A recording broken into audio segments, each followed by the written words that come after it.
We continue with our look at Proverbs. We are in chapter 26, verse 28. It goes, "A lying tongue hates those it hurts, and a flattering mouth works ruin." So, when you tell falsehoods, when you deceive, generally you're deceiving for your own good. Sometimes you're deceiving just to cause chaos. It's horrible. It causes damage. It says it hates those it hurts. So if you are hurting someone with your lying, then that's not a person you love. It's a person you hate. And according to Christ, you are in danger of hellfire. The same goes. A flattering mouth, when you tell someone they're good and they're not, when you build them up beyond where they should be, well, they start thinking that they're beyond where they should be, and they have ruin. In the United States, we have this tendency to inflate children's egos. It's been shown in tests that American children think they're better in English and math than they really are. And sometimes they think they're better at sports or other activities than they really are. That's not useful. Because if you're going out there and you're trying to get a job, say you're getting a job as a scientist helping a rocket launch, and you're not good at math, that's going to have some really negative effects upon you and others. So flattery can put you into situations where you can do damage to yourself and damage to others. Let's move on. Chapter 27, verse 1. "Do not boast about tomorrow, for you do not know what a day may bring." Fourth, left off the last word. What a day may bring forth. Okay, so tomorrow is not under your control. It's under God's control. And God intentionally doesn't put us in a situation where we know the future. So you can't say, well, tomorrow I'm going to have this. You say, I've made plans for this, I've set up this, and God willing, this will happen. That would be fine. But this is going to happen. I'm going to win the Super Bowl. And then you don't.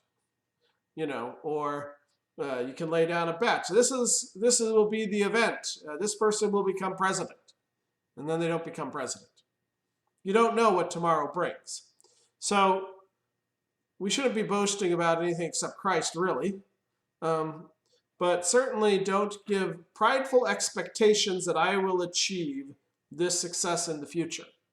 Plan for it, build for it, say this is what we're trying to achieve, give a plan to that success, but don't say it will happen. You're not in control. You don't know when COVID will strike and all your plans out the window. Verse 2. "Let another praise you and not your own mouth, someone else and not your own lips." This is a theme that's come back again. We don't want to give ourselves honor. Let God give us the honor that he wants us to have. And he will. He gives honor to his children. He says it's going to happen. Let other people give the honor to you. When Christ says, sit in the lowest seat, not in the highest seat, and let the person bring you up.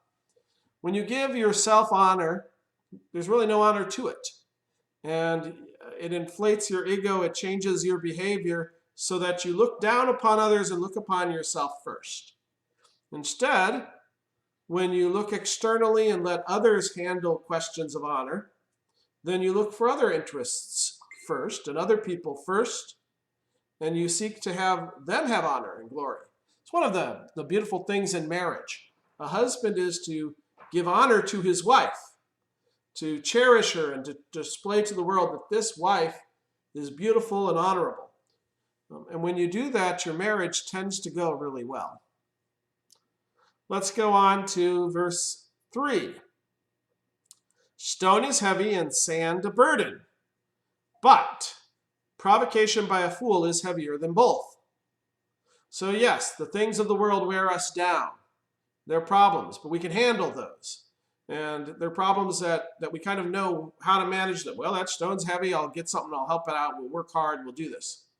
But when you have a fool, when you have someone who's interfering and who's leading to ways that lead to death, when someone who's doing counter to things which help, that slows you down. That wears you out more than all the normal labor.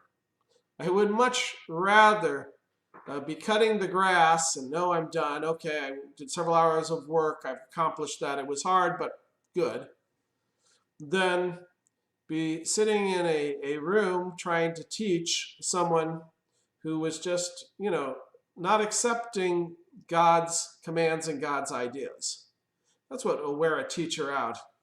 When you're in there with kids who are, wanting to hear God's word, it's beautiful, it's a uplifting, it's a joyous thing. But it's a lot harder labor when you're striving against somebody who's just not taking the information and wanting to use it in a wise and proper way. Let's go on to 4. Anger is cruel and fury overwhelming, but who can stand before jealousy? Well, there you go. You got 3 different evils here. So anger, bad. It causes us to hurt other people. It's cruel. Fury gets things out of the way, whether good or bad. Fury just overruns things and won't allow you to stop or to reason or to have any way of stopping a disaster from happening. But interestingly enough, here Solomon says jealousy is worse than anger or fury. Somebody who sees you receiving something good and they want it for themselves and they can't have it, it causes more damage than anger, which it says is cruel, which causes destruction, or fury, which knocks aside anything in its way. Jealousy seems to last longer. It often gets people to start planning out things and doing deceptive things. It just is a insidious emotion that has a horrible effect upon society, right? The 6th commandment is often associated with jealousy, as well as the 9th and 10th. But jealousy, particularly in the case of the 9th and 10th, causes the other things to occur. It causes people to kill. It causes people to commit adultery. It causes people to speak ill of their neighbor or to steal what they have. Jealousy, as I say, it has its tendrils spreading throughout society, and it undergirds those things. So we should guard against jealousy.